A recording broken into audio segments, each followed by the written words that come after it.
it's the next level. Hmm? Ah! Scratched you up pretty bad, didn't they? I'll bring you some antiseptic later. How about you bring me an ottoman? While you at it, I could use a blow dry. Hey, you got yourself a fish biscuit. How'd you do that? I figured out your complicated gizmos, that's how. Only took the bears 2 hours. How many of them were there?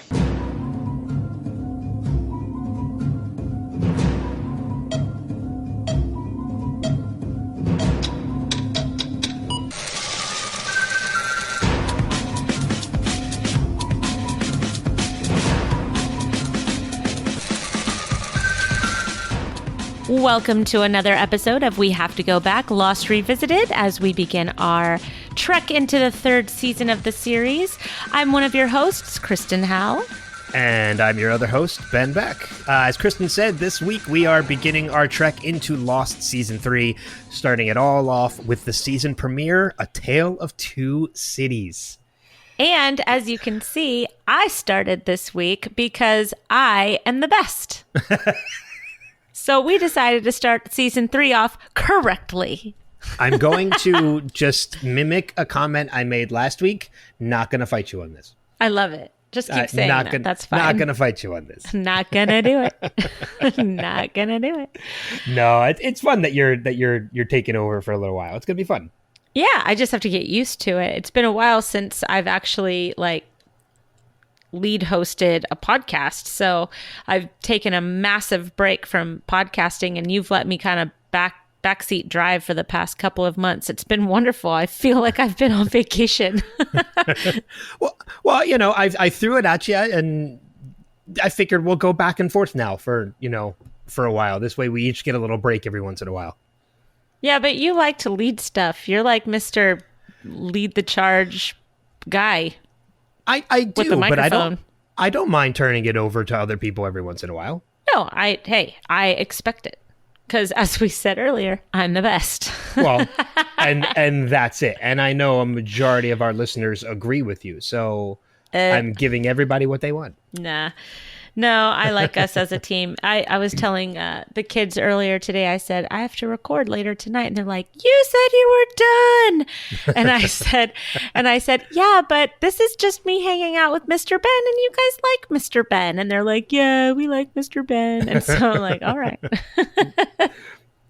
Well, it works out that, well, because they were my roller coaster. Well, yeah, we were roller coaster buddies. Well, somebody had to be. Because you wouldn't do it. No, I wouldn't. You wouldn't do it at all. Nope. I let my 6-year-old go right on ahead of me. I'm such a good mom. Anyways, let's get back into it. Yeah, let's dive into it. Here we are. We're at season 3, and just a little bit about our podcast. If you're a first-time listener of our podcast, we usually... Where you been? Yeah, where you been? It's been 3 seasons. We're kicking off season 3, A Tale of Two Cities. We do have spoilers. We are a rewatch podcast, so we are going to assume that you are also in rewatch mode and that you've seen the whole series. If you haven't seen the whole series, please be prepared for spoilers. But if you don't care about spoilers or you have seen the show, then come along for this fantastic journey. Podcasts are released every Friday, unless, something horrible goes wrong and then we decide to either skip a week or put it out on Friday night. I don't know. Many things have happened. Well, for the most part, for the last year and couple odd weeks we've been doing this, it's been every Friday. So yeah, even when we have had to get up very early Friday morning and record, we've had it out on Friday. Yes, we've had it out on Friday. So with that, we are going to go into the episode, A Tale of Two Cities. Ben, would you like to kick it off? Hey, that's a new one. I get to kick it off this time. Yay.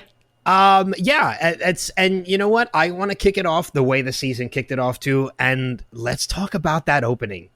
Okay, good, because that's where I wanted to start too. Yeah, I mean, I really don't know if there's any other place that we could start when it comes to that, because, I mean, first off, we get the opening of the eye, and that's something that's kind of been a signature of this series, more so in season 1 than in season 2. I know the pilot opened with with Jack's eye opening, and we got a couple episodes in season 1 with the episode opening with somebody's eye. I don't think we got it as much in season 2, but we're right back to what we know in season 3 with the eye opening, and this time being Juliet's eye, who we meet for the first time in this opening. I don't think we get her name for a little further. Not into until the about episode. halfway through, I'd say, when she enters the Hydra Aquarium. Yeah, but this opening, it's another one of those things like in season 2, we opened with Desmond in the hatch. So as a viewer, you're like, okay. Make your own kind of music. Oh, that was What? both season openers too. The song. No, this was Downtown. You're right. I'm so glad you're here. But it's so but the funny thing is too that I was singing "Make Your Own Kind of Music." I had that stuck in my head more than Downtown. Even after watching this premiere, I still had "Make Your Own Kind of Music" because of the correlation and the reflection of the two. Because when you think about it, the season 1 or the season 2 premiere and the season 3 premiere happen at the same time, timeline wise. Right. No, I'm wrong. I'm wrong about that. Season 2 premiere. See, now I'm wrong. Season 2 premiere happens with they're already on the island because Locke blew the lid off the hatch. This is the plane crashing. So this is before the whole season 2 premiere.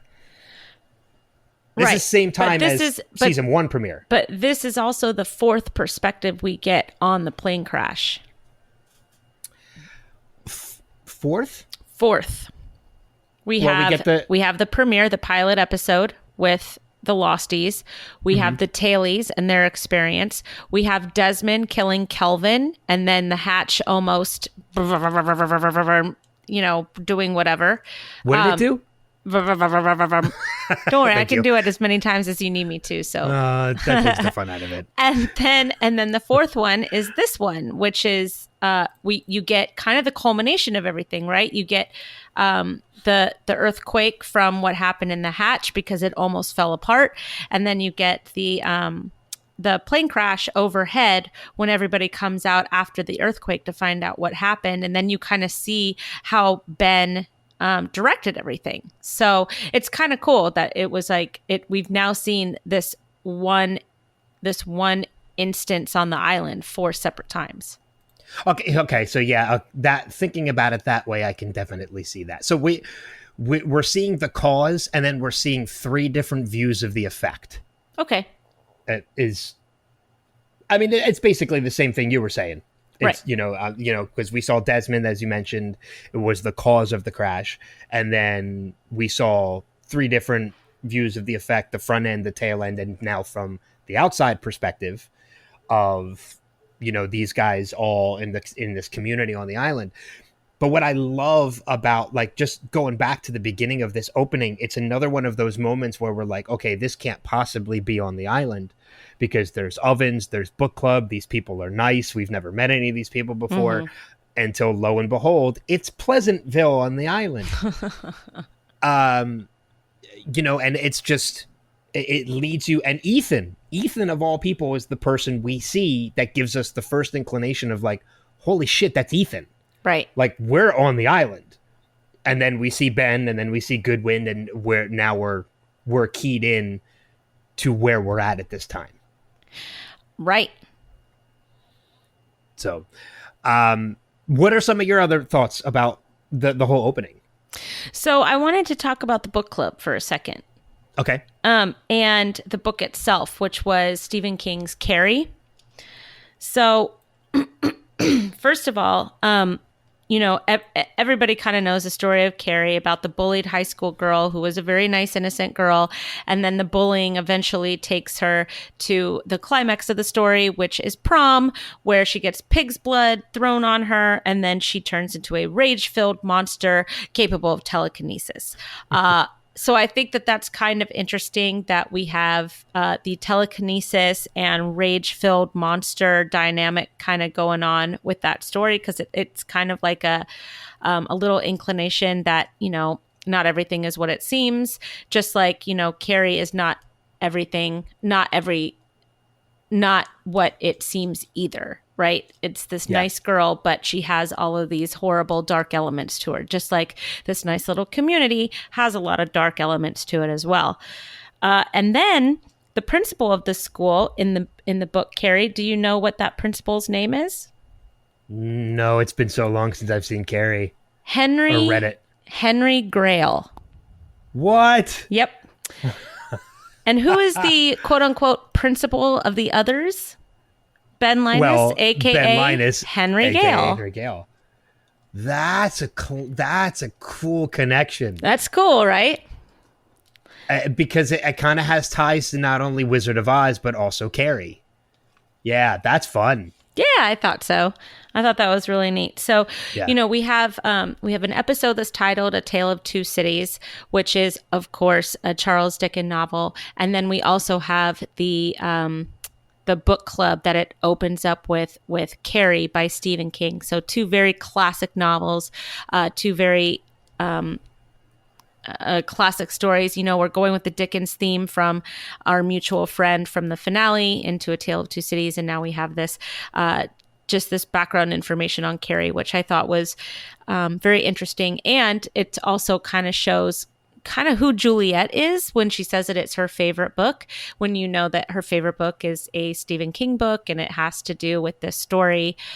So there's more to Juliet than probably meets the eye as well in our introduction. Now, we know who she is at this point if you're rewatching, but that's a really, really solid introduction to a character to open up the third season with a completely new character after 2 seasons of fleshed out set characters that, we don't need extra characters with this story. This story is already really, really good. So the fact that they have this other character that they're bringing into the fold, and she is just as fleshed out and just as complicated as the rest of them, it kind of kicks off the season with a really good start.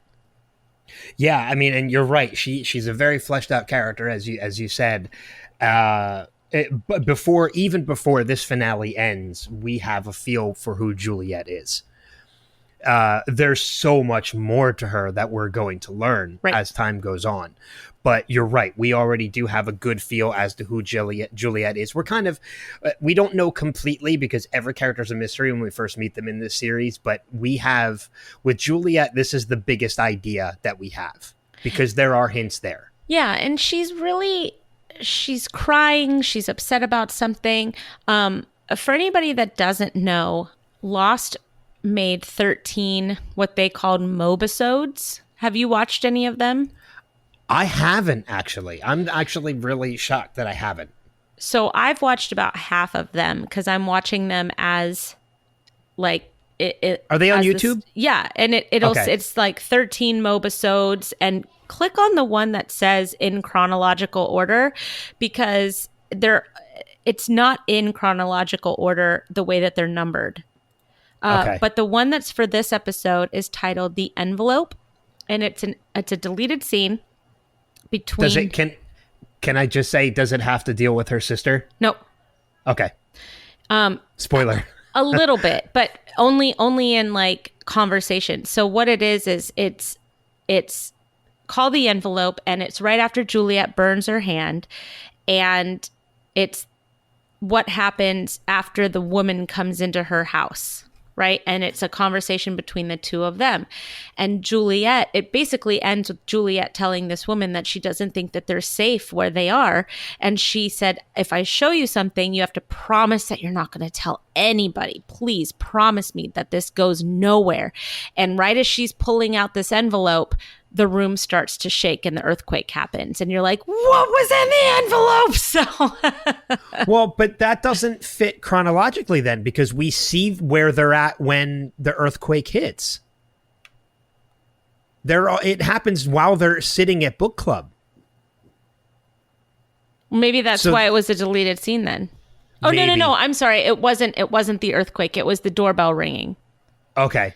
Sorry. Thank you. It was the doorbell ringing, and she had to go answer the door because book club was starting. That's what it is. Thank you. Okay. Thank you. Yeah, because that threw me. I'm like, wait a minute. The earthquake happens during book club. Well, in any event, that the scene ends because they have to put the envelope away. So you never find out what's in the envelope? No. Oh. Well, we haven't yet anyway. Maybe in more of the Mobisodes you might find out. Maybe. I don't know. But they have the adventures. Yeah. They have the adventures of, what's his name, and Hurley. Shoot. Frog and Hurley, something like that. Anyways, they have it's from the Dharma Initiative, I believe. Okay. When Hurley was back in time. They have the very first one is amazing. It's Christian Shepherd and Vincent the dog. Right before Jack wakes up in the pilot episode. Oh, that's kind of cool. Seriously, they're all very, very cool deleted scenes. I highly recommend that you check them out if you haven't yet. But there's one specific to this particular episode. It's called The Envelope. It's under 3 minutes. I highly recommend it. I'm going to have to check them out. I know what I'm doing as I'm editing this podcast. You're going to watch them all? I don't know if I'll watch them all. I might do what you're doing and just watch them in chronological order as we go through. You might not be able to stop. Did you watch them all? I've watched about half of them. Okay. Well, I guess we'll find out if I can stop or not as I start it. Yeah, let me know if you can. I mean, if you can, I'll be very, very impressed with you. Well, here's my time to make you impressed. I almost went on to the next episode today when I was prepping earlier today. I said, I'm going to just watch episode 2. And I said, no, Kristen, don't do it. Just one more. That's all I really need is just one more. Yeah, right. Just a little bit, just a taste. Yeah. I have a couple other notes about book club, though, if that's all right. Yeah, I'm done. So go. Well, the other thing I wanted to mention, too, is you mentioned the name of the episode and Tale of Two Cities and the Charles Dickens connection. Dixon, yeah. The Charles Dickens connection. No, the Charles Dickens connection between the two. But I think just as we've seen before where titles kind of have a little bit of a reflection to what happens in the episode, I think there's a little bit of that there, too, because A Tale of Two Cities, we've already seen the tales from the survivors. We're now getting the second city in the others. This is technically the second city. Right. This is where all the other people on the island are at. Mm-hmm. So it's the Tale of Two Cities title is also very reflective of that as well. So, but I want to go back. There's 2 points about book club I wanted to make, and one of them has to do with the Stephen King book that they're reading as well. I don't know if you recall, but when Ben, at the time Henry, was locked up in the armory and Locke gave him the Dostoevsky book, Ben actually asked, do you have any Stephen King? Well, you know why?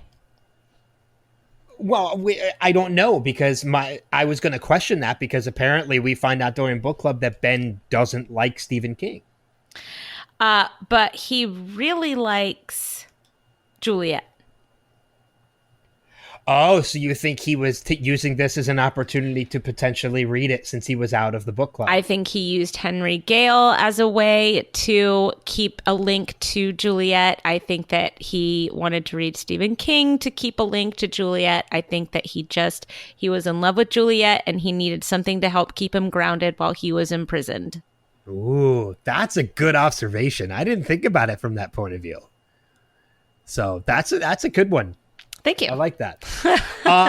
The other thing I thought was really fun too, and this actually goes back into the whole earthquake that happens during book club.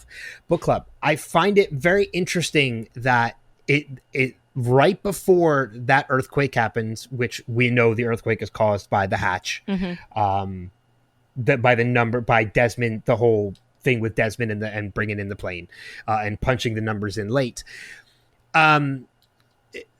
she has that argument about the book and about Ben not being a part of it, and she's pleased that she's happy that Ben hates the book.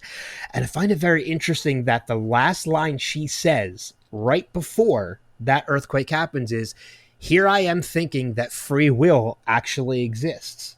Mm-hmm. And it's almost like, you know what? We're literally going to shake up your world right now because you said that. The earthquake happens, and as we find out, almost everything that's happening, these people being brought to the island, everything that's happened and that's going to happen from this point on, there's a purpose to everything. Mm-hmm. Free will doesn't exist, at least not on this island. And perhaps it was what happened at the hatch has absolutely nothing to do with the plane crash. Oh, so you're looking at it a little differently. No, I mean, maybe because everything is happening for a reason, that the plane crash was always going to be there no matter what. Well, see, I took it as in like that incident was destined to happen to bring the plane. Or that both of them just happened at the same time. Just independently of each other, just by coincidence. Although nothing is a coincidence, so who knows, right? I mean, you could probably go round and round like, Amy Santiago trying to get a permit for a block party. I just love that you brought in a Brooklyn Nine-Nine reference. That's fantastic. But you know what I'm talking about. If you've seen the show, you know what I'm talking about.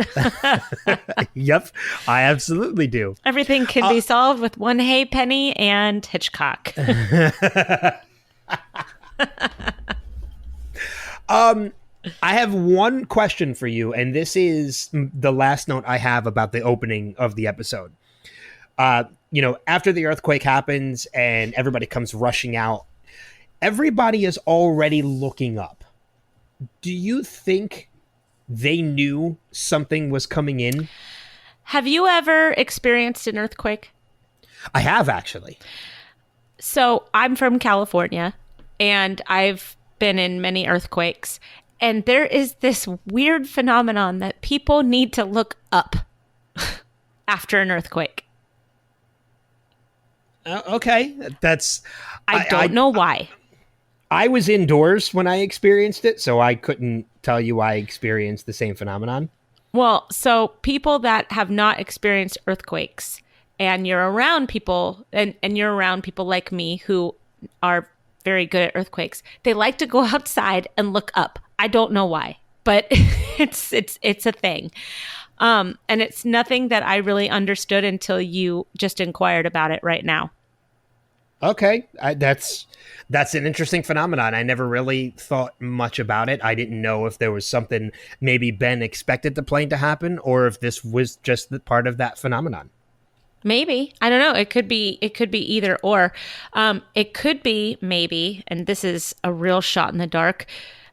Do you think that there's anybody there in the community that was there when the old Dharma people were there? I do, actually. And this actually comes into one of my notes a little bit later, is if you follow the clues that happen in this episode, Tom Friendly has been there for a while. I don't know if he's one of the original Dharma. I think Ben might be the only original Dharma left. And these are all new people. And I'll just make this note now. We know that those cages have been abandoned for a while. But Tom also knew that it only took the bear 2 hours to get the fish biscuit. So he was there when the bears were still in the cage. Right. But does he remember Sawyer? I don't think he was there that long. That's what I'm asking. Okay. No, I think Ben... That was like the 70s. That was what? Like... Yeah. At that point, I have to do the math, and I'm terrible with math. Less than 40 years. Oh, yeah, at that time. At the time the show was on, because it was 2006. Mm-hmm. I think we're at like 2007 at this point. Or did the show debut in 2004? 2004. 2004. So yeah, let's say it's 2004, right, but it's still 2004. Oh, that's right. In their timeline. Yeah. So it's probably 30 years. 30 years. I don't know. I don't know. I'm just asking. I think if we go, as we're watching, I think the entire Dharma initiative is wiped out with the exception of Ben. because I think Ben's the one that does it. Because Ben's a dick. Hey, that's my favorite character. No, he's a dick. You're not lying. He is my favorite character, but you're not lying. It's weird because if anybody was watching the series for the first time and they hear me say he is one of my favorite characters, you would really wonder why at this point. No, I mean, there's definitely an intrigue when it comes to him, and the actor is phenomenal, you know? So it's not that much of a shot in the dark. I mean, but he is a dick. He is. There's no denying it. He's the worst. There's no denying it. There's a very big dick move he pulls in this episode. Which we'll get to in a little bit when we get there. And only one of the other characters deserved it. What do you mean? Well, let's talk about it when we get to that point. Later. Yeah, we'll talk about that later.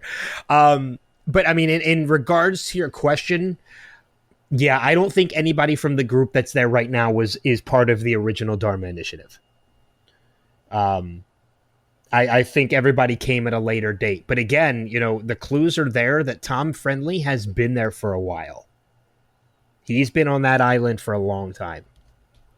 I don't necessarily think it's 30 years, but, you know, there's the point where Juliet says, you know, these cages and tanks haven't been used in years. But yet Tom knew that that the bear only took 2 hours to get the fish biscuit. Mm-hmm. So he was there when the bears were still in those cages. So He's been there for a while. So, but let's get away from the whole opening unless you have anything else. No, I don't. Okay. Then what about you? What's something else that you want to talk about? Okay. Let's see. We've managed to cover a lot because I wanted to talk about the Mobisode and I wanted to talk about the perspective of the plane crashes. So I feel pretty good about where we are right now. All right. No, but I do want to talk about the flashbacks a little bit. And do you, after watching this episode, what is your interpretation of Christian Shepherd and Sarah?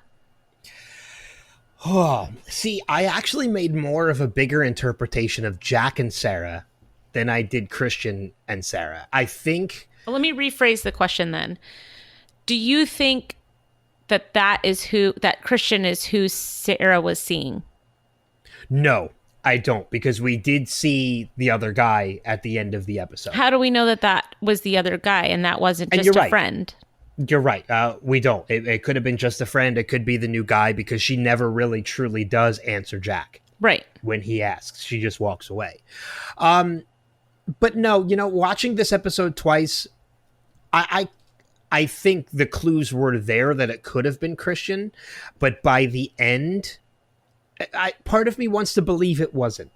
I do believe what Jack said when he rushed in and followed Christian into the AA meeting, you know, when the AA person said like he's been clean for 8 months, and Jack goes on to the whole tirade of like, oh, why is that? Did you have somebody in your life? I think that was Sarah. I absolutely think that was Sarah because she mentions to Jack that when he called, he was drunk and almost couldn't be understood. So I think Sarah really was a big influence to Christian getting help. Do I think they were sleeping together? No, I part of me doesn't believe that. So do you think maybe Christian manipulated Sarah into leaving Jack? There's a possibility that could be it. Maybe he felt that Sarah was better off without Jack. Or maybe it was the other way around. Maybe he felt that Jack was better off without Sarah. I don't know what the reasoning behind that would be for him to manipulate that into that aspect. It would be a way of getting back at Jack for ruining Christian's career. Was his career ruined at that point though? Because he's still in the hospital in a doctor's gown. Wouldn't it be? Wouldn't it? I would think if he lost his license, he's out of the hospital. He's not working. I don't think that happens until later. Because that's one of the reasons why he goes on a drunken stupor and ends up in Sydney. I think the whole losing of his license and Jack calling him out happens later. I need a timeline on Jack and Christian then, because I don't think that Christian would do this to Jack out of nowhere.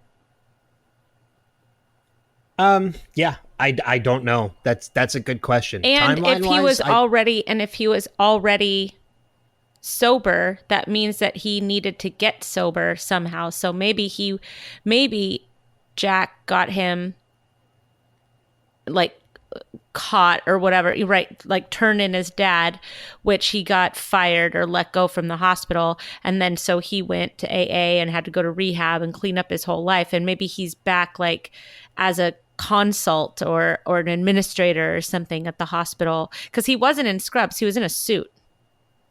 No, he's wearing a white coat. There's the one scene where Jack is talking to the one nurse, and he looks out in the hallway and he sees his father like laughing on the phone. He's in a white coat. Okay. I need a timeline on those two then. Yeah, because you're right. That does get a little confusing. See, because the way I looked at it is this happened before, and then there's something that causes Christian to kind of relapse and start drinking again. Maybe Sarah breaks up with him. That could be it too. Because when he went to Australia, he named Ana Lucia Sarah. Yeah. And that's what I know. We've brought this up before, the whole possibility of there being a relationship between the two of them. And I think maybe I could see it as in a different light, and then as in like maybe Christian started to fall for Sarah, and her not wanting an interest in him caused him to start drinking again, leading to him getting caught and losing his license and ending up in Sydney and wanting Ana Lucia to go by Sarah. There's different ways to look at this, but you're right. We need a clear timeline on when events happen in their lives. I mean, it would be nice. Wouldn't it? You would think. I know that it exists out there. A lost timeline?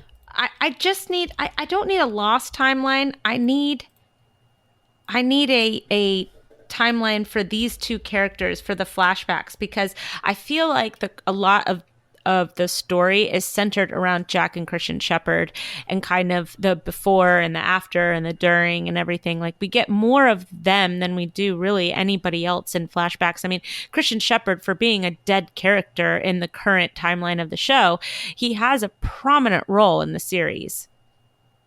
Yeah, you're right. So I don't know. It's getting. I'm looking at Jack's the wiki page for Jack, the Lostopedia page, and let's see, marriage and divorce. Sarah fell in love with Jack. December. He was kissing the patient. Oh, that's right. We still get, after his marriage collapse, Jack visits Thailand, so we know that's going to happen. That has kind of already happened. Oh, wait. Oh, hold on. Here we go. Jack's career and compulsion to fix things later took a toll on the marriage. In December of 2003, Jack kissed a patient's daughter while consoling her after he died on the operating table. He returned home to Sarah and confessed the kiss to his wife, promising he would change. Sarah told him she had been seeing another man and had already made plans to leave her husband, devastating him. In the months that followed, Jack became obsessed with finding his wife's lover. He stalked her, offered her all their assets for her name, and dialed the cell phone. This is all the stuff that happens in this episode. Followed Christian to an AA meeting, accused him of sleeping with Sarah, and physically attacked him. Christian started drinking after 50 days of sobriety, and Jack ended up in jail for the attack. Yep. Sarah was called to bail him out. Sarah remained Jack's hospital emergency contact for years and had a baby with the other man. Jack never learned the identity. Then he visits Thailand, gets the tattoo, which we'll discuss at a later date. So that's in 2003. In July of 2004, a nurse observed an intoxicated Christian Shepherd botch a surgery. So he does relapse and go back to drinking after this. So everything that we've seen already with Christian and everything that happens with him and Jack causing Christian to lose his license, happens after all of this. Okay. So now we have the timeline. Okay. So yeah, so this wasn't an action to get back at Jack because that hadn't happened yet. Okay. Well, See, even we maybe need to Jack do our wanted research every to. once So in a while. now Jack wants to get back at Christian and tanks his career. Although, really, tanking his career and saving possible, needless patients' deaths are two completely different things. So Yeah, I think Jack is completely justified in what he does. right. Me too. That I don't think there could be vengeance when he does it, but I think there's absolutely, he's completely right in what he does. The other thing I wanted to bring up about this, though, is when I mentioned I kind of got more out of, Jack and Sarah's relationship, is when you look back and you remember what brought the two of them together. Like, this was Jack saving her, not saving her life because she was alive, but saving her way of life, in that he fixed her and he was able to make her walk again when she was told she was never going to. That's a kind of connection between two people that's very tough to break. So you have to imagine something like how bad did their relationship have to be for this to end because of that. As strong as a bond. And I think that's one of the reasons why when she says goodbye, Jack, and walks out after bailing him out, she's got tears in her eyes. Because I don't think she's ever going to forget the fact that Jack saved her. Do you remember the night before their wedding that she tried to give him an out? Yeah. I think that she never quite believed that he really loved her because he loved her and only because he fixed her from the very beginning. And maybe you think it was more just that connection and nothing else? I think that she thought that that's what it was, but I think that Jack truly loved her. Okay. I don't know. I can see that. I mean, no, I can see that. So it's again, it's one of these things with the series that's left up to interpretation. Mm-hmm. This is not the first moment we've gotten like that, and it will certainly not be the last. Right. Before the series ends. Mm-hmm. So, but yeah, I mean, that's, again, there was a lot more to break down out of those flashbacks than I thought there initially was. Because we spent a lot more time in those flashbacks than I thought we would. Which is fine. That's why we do it. They're good flashbacks. Yeah. Oh, yeah. I mean, they're great flashbacks. And what was funny, too, was when we saw the opening of the episode and we saw Jack at like 7:00 in the morning following Sarah. By the way, Moonlight Serenade playing on the radio, which is also the same song that Hurley and Saeed heard on the radio at the island. Oh. I had initially thought this was the point of spoiler.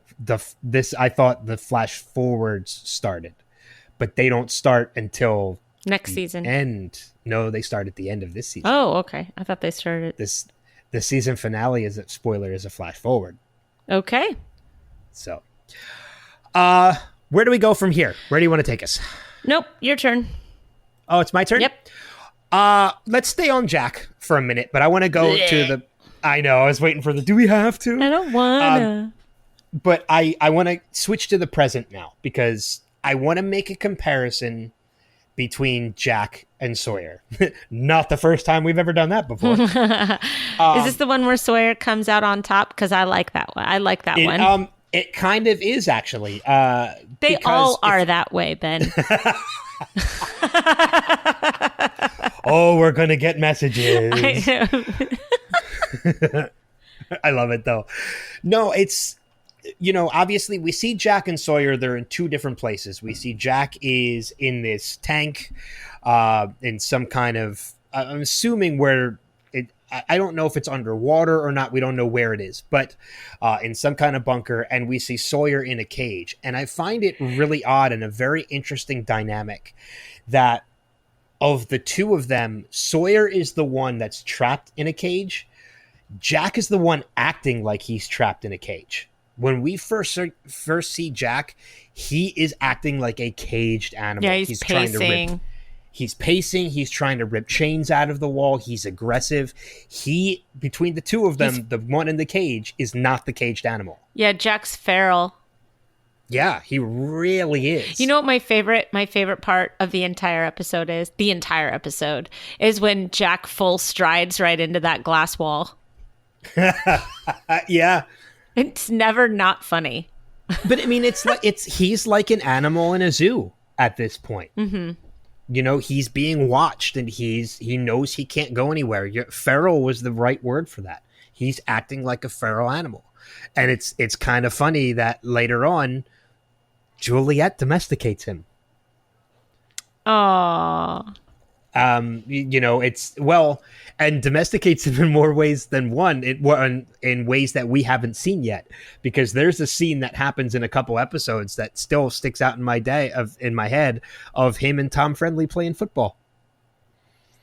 You know, which comes a little bit later. Okay. I forgot about it, so I can't wait to see it. I think it happens later on in season 3. It happens a little bit later. But yeah, I mean, I love that dynamic of the two guys, and one is stuck in a cage and the other one is acting like he's stuck in a cage. Well, it's funny that they put Jack down in the aquarium because he is kind of like a shark, right? You know, they've got Sawyer, who is, you know, kind of like a wild animal, almost like a bear in a bear cage. And then you've got Kate. Kate is just, I don't know. You know, Kate is a whole other subject for this episode. Yeah. Is it me, or was it kind of creepy Ben giving Kate a dress to wear? Kind of. Really? Okay. Are we going to go with the word kind of here? All right. The whole thing made me want to take a shower. From beginning to end. And first of all, Kate made an egregious error by even leaving her clothes behind. I'm sorry, but I would have taken my clothes and put them in a corner, a dry corner of the shower. I would have made sure that I did not have to be caught in a towel at any given time. Like, she got way too comfortable and way too trusting, like right off the bat. Yeah. Yeah, no, I agree with you. I agree with you 110% on that. Like, I would have been the same way. And Ben's like, "Oh, we burned your clothes." I'm like, "Dude, I don't think she ate anything. What do you think?" I don't think she did either, because she was starving when she got back to the cage, and Sawyer gave her the fish biscuit. Mm-hmm. I don't think she... who would? Like, you're going to be that comfortable to eat like that? You're probably already skeeved out that this weird-looking guy gave you a dress to wear. A really, like, kind of nighty-looking dress, too. Oh, it's a sundress. No. That thing had, like, shiny material or something. Like, it almost looked like lingerie, and that was probably on purpose. I mean, you know, Ben's reasoning behind it is he wanted her to, you know, feel like a real person. I thought you were talking about yourself in third person for a second. Ben's reasoning behind it. No. I'm like, what are you doing? Why would I do that? It would not do that at all. You're going to make me feel like the creep. We're talking about a very creepy moment. So like my red flags are all up right now and dinging. Radar is on and trying to keep an ear out for weird things. Stranger danger. Yeah. Yeah, but I mean, it's just, this episode, not only did it give me a great feeling of, like, a great indication as the type of character of Juliet, but another character that we really got a lot of clues to the kind of person that they are is Tom Friendly. Yes. I mean, you know, we've now, at this point, we've shaken the whole Others look that we thought we had with the ratty-tatty clothes and the beards and everything. I don't think we see that again. I think that's gone at this point because it's been revealed. Yeah. So, but the whole... Tom Friendly does not look right without a beard. And you know what? It's weird that you say that too, because, well, not weird, but it's funny that you say that because every other role I've ever seen MC Gainey in, which is the actor that plays Tom Friendly, he always has a beard. Yeah, no, he doesn't even look if right it's scruff without a beard. He's so unnervingly clean shaven. Yeah. Dolphin And this smooth. is the first time I've ever seen him like that. Like I said, every other movie I've seen him in, he's got facial hair. So it's still kind of throwing me off a little bit too, being a fan of that actor, seeing him completely clean shaven. Mm-hmm. So, but it's very interesting that we get that "you're not my type" line. Yeah. Because that comes back into play a little bit later. And the whole oh, you got yourself a fish biscuit. I was so proud of Sawyer in that moment. Like Sawyer was proud of Sawyer. I watched that episode twice this week, and each time I was like, "Woo!"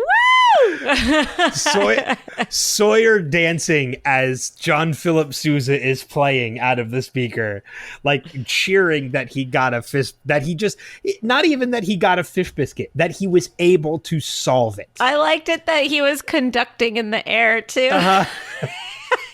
I loved every part about that. And then it's like when he got the fish biscuit and all that kibble, you could just see him like, oh, that's what? it. But, the real prize was the water, of course. Yes, absolutely.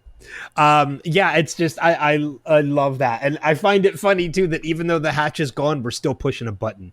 Oh, very nice, Ben. Very nice. That was a nice little catch.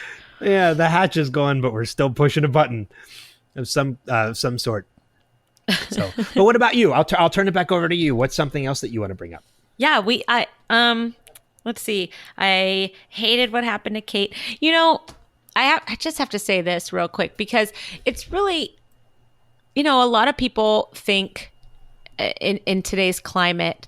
I'm going to kind of backpedal and then I'm going to come back for a second. But in today's climate, a lot of people, they think, do we need a women's movement? Women are fine. Women are just, touchy or they're oversensitive or whatever. But it's not until you see a show like Lost, which was, really very recently when you look at kind of the grand scheme of things. So this is what, 2006, 2007? I think we're in 2000. Yeah, I think 2006 at this point. We're September of 2006 at this point. Okay, so it's about, let's say, for argument's sake, 12 years ago, right? Mm-hmm. And to see the way that women were portrayed, even back in the third season of Lost, I just... And it was okay. It's okay to show Kate in the shower where she's almost naked. It's okay to put her in a dress and, treat her like she's a piece of property. Like it just, the whole thing oozes with skeeviness and creepiness and just horribleness. Kate's been kind of tossed to the side over the last couple of seasons. She hasn't gotten the same amount of respect that, say, Jack or Sawyer or Saeed has gotten. You have the damsel in distress with Claire, and you have you had Sun, who was under a very oppressive marriage, right? And she's kind of coming out of that. But you kind of see like women starting to like kind of emerge as leaders throughout the timeline of this show more and more. But I watch episodes like this and I think to myself, it's no surprise to me on how badly we need to talk about women in cinema and talk about women on film and talk about just women in the workplace, period, because we wouldn't put Jack in the shower and put him in, a pair of swim trunks and go out and say, I think that you need to feel like a man and you need a good clothes shave. And here's, a steak for you and some wine. We would never do that. We would never do that. And it's just, it's like this disconnect that I think people are kind of missing, and it's kind of brought to light a little bit in episodes like this. We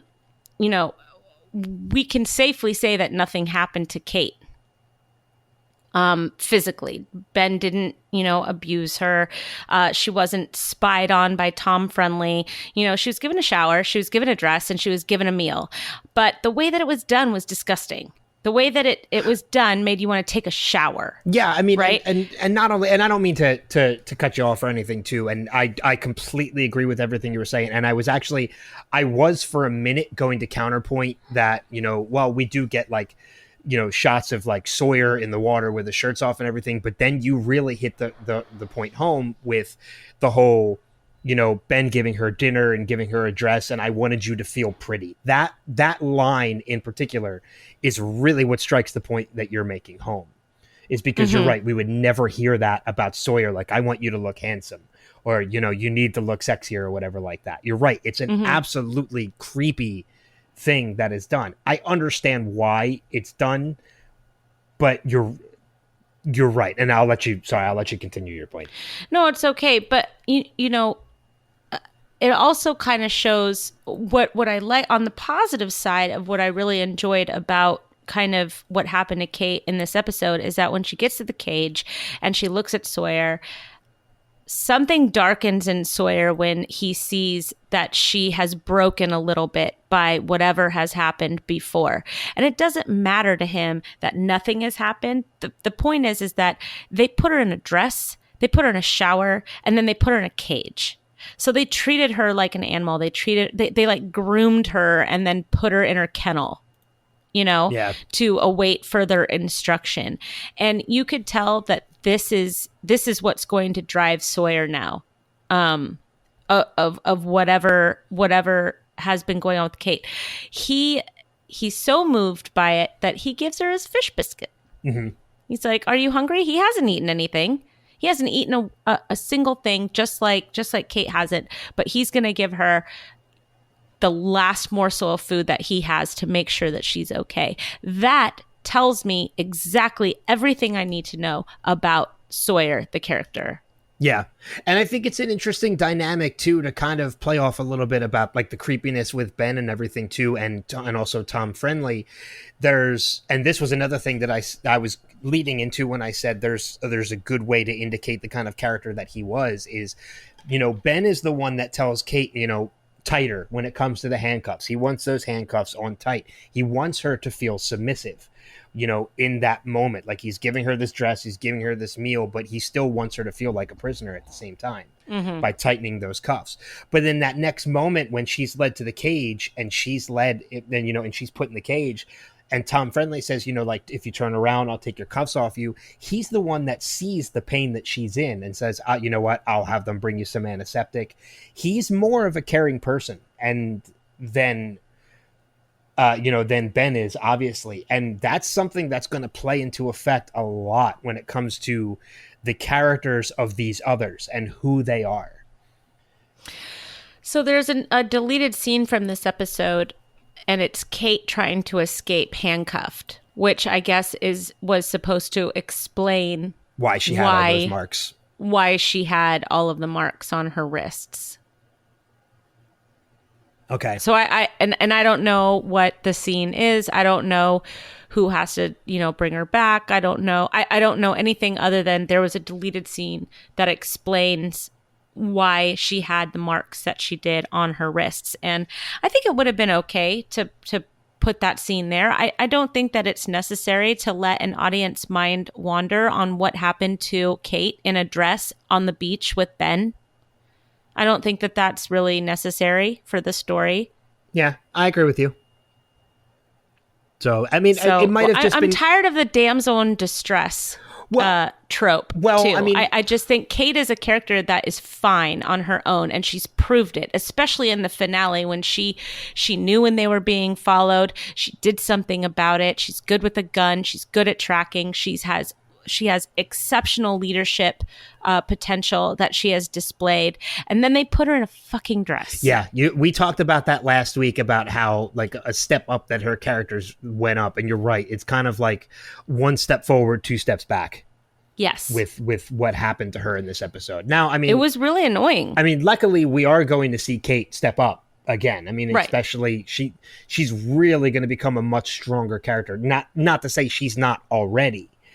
She already is a very strong character, and we've seen glimpses of that already. But we're going to see more of that later on.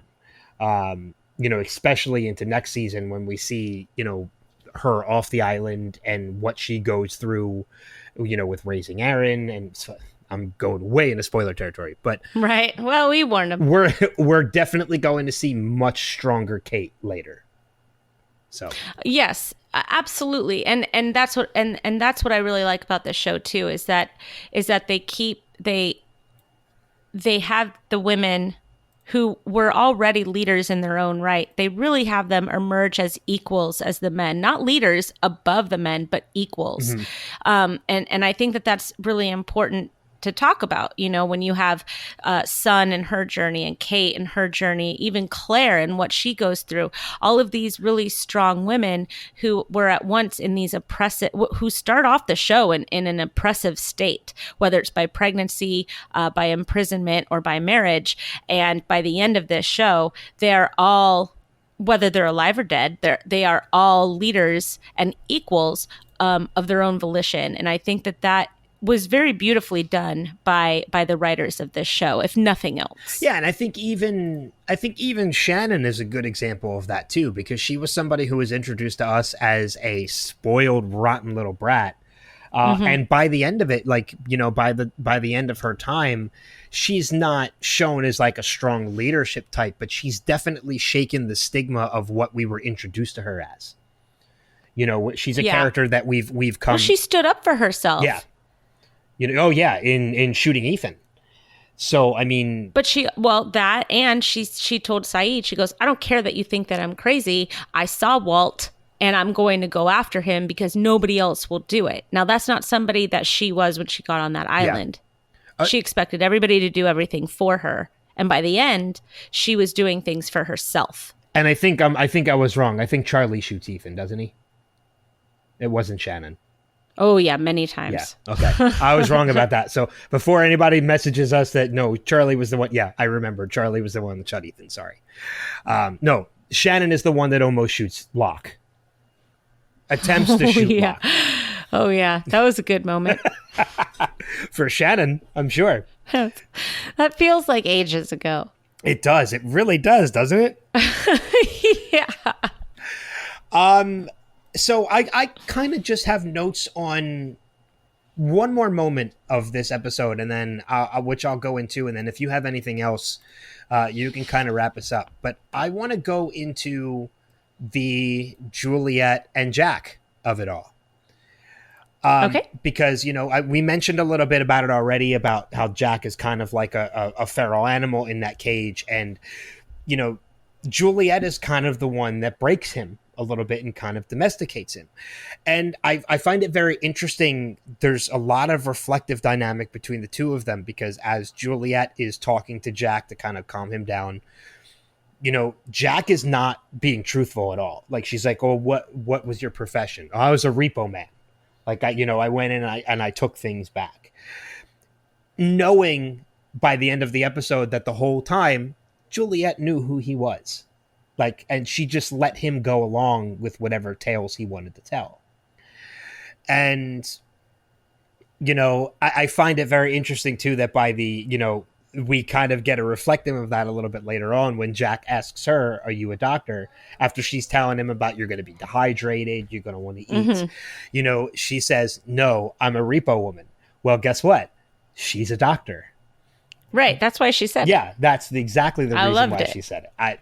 I don't know if Jack believes that yet or not, but that's something we're going to learn later, is like Jack's answer to are you a doctor was I'm a repo man. Her answer to that was I'm a repo woman. In other words, yes. Yeah, I did like it when he goes, I'm a people person. No, you're not. Because it couldn't be further from the truth. Well, I mean, but I find it very interesting too, and you can kind of see that first moment when Jack is starting to break, is he's telling all these lies to Juliet, and there's something that she says, and I can't remember what it is, that I think kind of makes him click a little bit, because the next question is, when your plane crashed. Oh no, that's what it was. It was that line. When your plane crashed, where were you flying from? That's the first truth that Jack actually gives her. Mm-hmm. And I'm wondering if he's either starting to break, or did he maybe, because did something click in him, as in like, I don't know why I'm lying, they already know. I don't think he already knew the extent of what they knew, but I don't know. It's just that's that first moment of Jack breaking, because why would he stop lying now? And he continues to tell the truth. Like, I was picking up my father because he died. Like, I was bringing him back. He's not lying anymore at this point. Like, he's just done. He's broke. I gotta say, it would be really, really unnerving to crash on an island, have to survive, find a hatch, get taken, and then you get captured, and the person that's talking to you has a 3 to 4 inch file on you. This is your life. With your father's autopsy report. I mean, this is like, it's just kind of, I would just be so rattled by that. Yeah. Like, why do you have that? Why? Well, I think, and going on that further note too, and this is the last thing I actually wanted to talk about. It's, leading up to everything of Jack breaking. He is breaking at this point. Juliet is starting to break him. But the moment that he is finally broken, completely broken, like he's done, is she happy? And it really reflects on, and I wonder how you see this, because I can kind of see this in one of two ways. Is he, because we see him break down and kind of sink his head down and then go back into the corner. Like he's backed into a corner. He's become a domesticated animal. But did he do that because, one, he's really genuinely relieved to know that she is happy, that Sarah is happy? Or is he kind of now just kind of broken, as in like, oh my God, she's happy without me. Like, I just need to give up. Because I think it could be taken either way. I'm curious how you look at that. I think that it just shows us that he is as obsessive now as he was then. Okay. I mean, he's still, after everything that, she has just said, this is your life, this is who you are, this is the file, this is, blah, blah, blah, blah, blah. He just has one question, and that's about Sarah. Yeah. That's it. It's like this singular focus that he has.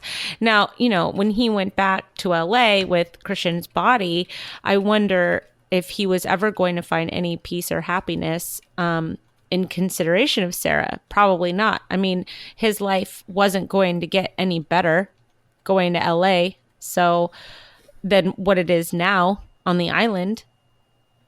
I don't know. Yeah. He is obsessive, though. Oh, that is true. He's extremely obsessive. And he's kind of been that way the entire time we've known him. Mm-hmm. Yeah, this show really highlights it. Absolutely. Or this episode. Yes. I'm sorry, this episode. I know really highlights it. Yeah. That's good. This show. Yeah, Lost really highlights Jack Shephard's obsessiveness. Okay, Kristen.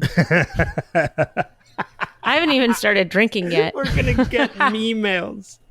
Mainly from Des, but we're going to get emails.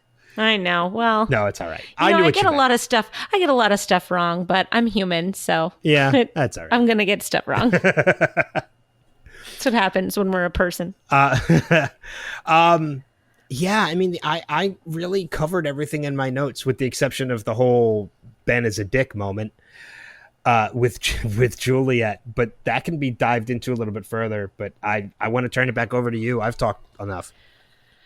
No, I mean, we just get, we get the true measure of Ben in this episode. First of all, we learn his name, which is great, yes, right? We finally know he's Ben. We also learn that he's the leader. We learn that he's got some kind of complicated relationship with Juliet. And we learn that he doesn't care about Juliet's life ultimately, or he knew that they both ultimately weren't going to die. I mean, I don't see how he could have left Juliet there with the way the way that we learn how he feels about her. Do you think he doesn't care about her life, or do you think that was part of the plan to help Juliet gain Jack's trust? Oh, maybe. Because I can see it like that, but then she goes ahead and decks him and knocks him out afterwards. I mean, I can kind of see that, like, that's the happen, but she did technically kind of save him. So I'm thinking maybe that was part of the plan, because we do get that moment at the end of the episode when, he says to Juliet, well done. So maybe it's kind of like a good cop, bad cop kind of thing. Perhaps. Yeah, I don't know. I mean, I just think that, I don't know. Ben is a weird character, man. I do think that we get a lot of different levels of Ben Linus in this one episode. And there's so many more levels to go. Right. But I mean, this is where we are introduced to the character in this episode. He has been playing a part, Henry Gale. We kind of see a little bit of it in the finale of kind of who he is with the deal that he made with Michael and taking everybody back and, on the docks during the finale. But it's not until this episode that we get a true introduction to Ben Linus, the character. Well, and I think this is kind of going back to what I mentioned last week, too, about how I think the writers realized they wanted to bring him back and they used the finale to do it. They didn't really have a reason to flush out his character yet because they had just realized they wanted to bring him back. So now's the first opportunity they have to really bring this character to life. Mm-hmm. Yeah. And man, do they do it. Yeah, they do a really good job. I agree. He's a fantastic actor, and it's a very interesting character. You really do hate him by the end of this episode. A lot. Yeah. With his treatment of Kate, his disregard for Juliet. It's all, I don't know. It's a great introduction. So it is. Yeah, I don't have anything else though. I've covered everything in my notes. Okay. Yeah. I mean, the only other thing I can mention too is, when it comes to wonderful camera shots, the shot of Sawyer being thrown back into the cage. If you know anything about filmmaking and cinematography, that's a cool shot because Josh Holloway had a rig attached to him when he did that so that the camera would follow his fall. I love that. Yeah, I just think that's a great shot, and I love it's sort of similar to how the camera was attached to the tail end of the plane as Echo and Locke were pushing the plane. Those kind of camera shots that follow the action rather than just shoot it. I love shots like that. So that shot of Sawyer being thrown back in the cage and the camera kind of following him down to the ground. Again, if you know how that's done with a rig being attached to Josh Holloway, I love how shots like that turn out. Mm-hmm. So yeah, that's all. Agreed. I have too. Okay, well, I guess with that, we are going to go over to our feedback. Do we have any voicemails this week? We do. We have a voicemail from our buddy Steve, as always. Awesome. Well, do you want to play that, or do you want to do our email? Which one do you want to tell people first? How they can leave us feedback first? Yeah, okay. I'm so used to doing that after feedback. Well, we can do it after. It's fine. That's fine. You're the leader this time, so you do what you want to do. Before we get into feedback, Ben would like me to tell you, because, Ben Henry Grail over there. Man. I'm going to get messages. Would like me to tell you about how you can leave us feedback. You're horrible. I know, I am. Please read your lines. Oh, sorry. First off, we are on feedback at... Oh, God damn it. We are on Facebook at Facebook. You deserved that. I know, karma. We're on Facebook at facebook.com/Lost Revisited. We are on Instagram, we hope, at Lost Revisited Pod. We're having some problems with Instagram right now. You can email us at lostrevisitedpod@gmail.com. And if you would like to leave us a message, you can record it yourself and you can send it to our email address, which we will get because Instagram keeps giving us new passwords attempts. Yeah, we're getting those emails. The email's working just fine. Oh, God, we've gone off the rails. That's okay. It's all right. I'm going to start with the email that we have here from Des. Okay. From Des Combs. damn it. I just woke up and realized I am probably too late, but here I go anyway. This is probably one of my favorites, as I've said before, because of one reason. We finally get to see Juliet, no fucks given Burke. She doesn't take shit from anyone, and she can give the stink eye even better than Michonne. Plus, Carrie is one of my favorite books, too. The story of Jack and Christian Shepherd. This is why I actually like Jack as a character. He is flawed as hell. He is completely obsessive, but he is well written most of the time. I'd completely forgotten that he was the catalyst for Christian falling back off the wagon. He isn't responsible for his father's sobriety, but he takes the guilt for it pretty much until the last episode of the show.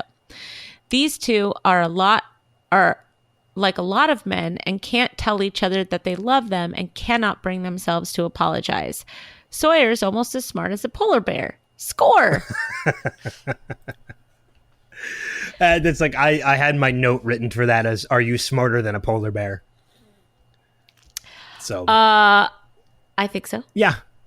I don't know. I mean, it's interesting that I find it funny that there's a whole puzzle just to get a fish biscuit. And I don't know. There was a lot of fun to that. But I mean, it's interesting that this is why Des kind of likes Jack as a character. You know, he's flawed as hell and he's completely obsessive. You're not starting off strong with those two things there, Des.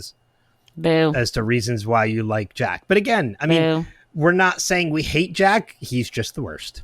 He likes his super cool tattoos. Which, yeah, we're going to find out about later. Very soon. I think it's weeks. It's this season, right? Uh-huh. Yeah. In a couple of episodes. Oh, that's cool. So Yeah. that'll be fun one too. Super It's duper. like, what, not Phuket? I can't remember it's Thailand. I don't remember the name of the city that he's in. Oh well. Bangkok's got him now. Shall we play the voicemail from Steve? Yes, sir. All right, here is our voicemail from our buddy Steve Brown. You don't think I'm really going to answer that, do you? Absolutely love Mr. Friendly's line there to Kate in the shower, and especially when he says, "You're not my type." And we don't know yet in the series, but we know what that means. And so just absolutely love this episode. I've been interested. It's Steve. This is for Tale of Two Cities. That was the Garfield movie. Tale of Two Kitties. Anyway, this is for Lost, Season 3, Episode 1, Tale of Two Cities. And absolutely love the disheveled and kind of out of control Jack. We've not seen that really in the series here, so we get to see what he was like after his marriage kind of dissolved. And loved Ben's "a little tighter, please" line about the handcuffs to Kate. And I'm not gonna lie, I kind of fell in love a little bit with Juliet, with Elizabeth Mitchell in this episode. That opening scene with her is just great, and even when she just looks out of sorts, but you can tell I don't know, she just got me in this episode. And loved the one punch. She hits Jack with one punch and knocks him out in the water there. And love Sawyer in this episode, the Chachi reference from Happy Days, and him saying, good job, Doc Brown, when he was able to get the fish biscuit, and his reply to Mr. Friendly about how many polar bears were there was really, really great. And I loved this episode. So much changed for us in the series with this episode, because we see the others, we see their community, we see that they have technology, they have access to information, and it really took us in a total new direction for the series with this episode. Wait to hear what you guys thought. Talk to you later. Thanks, Steve. I love Steve. It's always great when we get voicemails from him. Like, I'm always excited every time I get the email and I see that it's from Steve. Yeah, he was so good with the Game of Thrones rewatch. He was just amazing. He'd be fun to have on as a guest host one week if he was ever into doing something like that. Something tells me he might do it, but I'm sure he's listening right now. So, Steve, if you're ever interested in coming on and being a guest host, it'll be a weird week not having feedback from you, but we'll get it the whole episode. So hit us up and let us know. So it would be fun. I think that goes for everybody too. I think that would go for anyone because if I think I'm open to bringing on hosts, and I think I don't remember who it is, but weren't we planning on bringing someone on for Trisha Tanaka is Dead? Yes. Which is this season. Yes, it is. So we're gonna have to figure that out relatively. I think we got a couple weeks. Trisha Tanaka is Dead. I don't think is till episode 10. So we still got plenty of ways to go. Mm-hmm. But yeah. Outside of that, we've got one more piece of feedback, and it comes from our friend Gemma Hall. Cool. And it's a piece of Facebook feedback, and I'll read that to you. OMG, I love this one. When you're alone and life is making you lonely, you can always go to the others' village. Juliet always remains a complex character for me. I really don't think she's completely loyal to our group until much later, and Ben is no longer an influence on her. But anyway, I'm getting ahead of myself. I love seeing the plane crash from the others' perspective. They all seemed surprised by it, but no one was like, oh my God, a plane just fell out of the sky. They just jumped straight into action. I think the book Juliet is reading at the book club is Carrie. Yeah, that's right. We finally get Ben's name revealed, and I refer to Jack in these episodes as Mad Jack, as he's absolutely raging. His complexion is beetroot. But I do feel sorry for him when he asks if Sarah is happy, because he messed that up. And Kate says to Ben, where is Sawyer and Jack? Which, of course, Ben picks up on. I'm a huge Kate and Sawyer shipper, so this season blew my mind for that. Up yours, Jack. Yeah. There's so much I could say, but I'd go on and on. So, but thank you, Gemma, for just chiming in with that, because that's already a lot.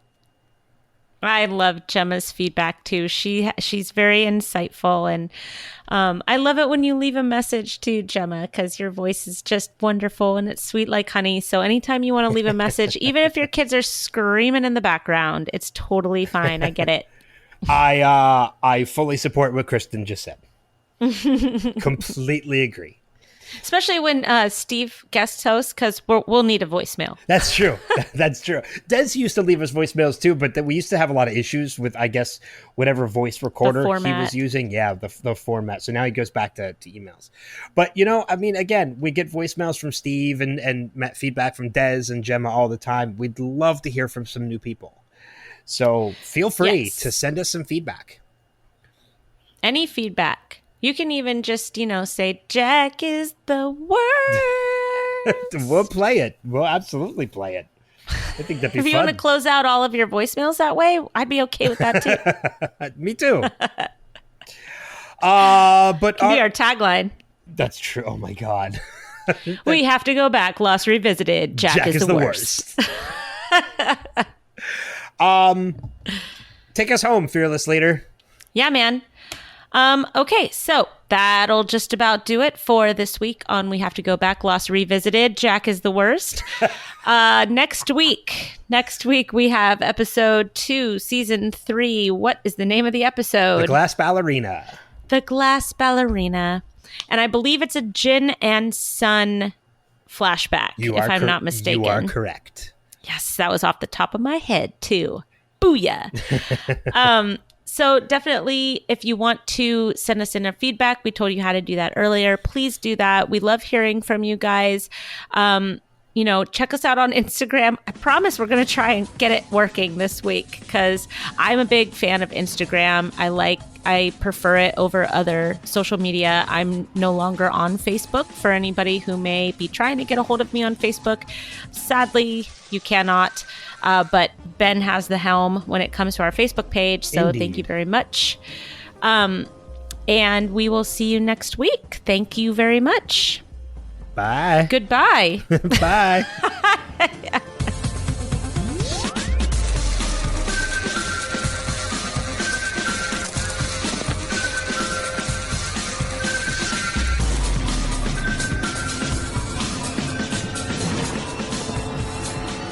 We have to go back, Kate. We have to go back!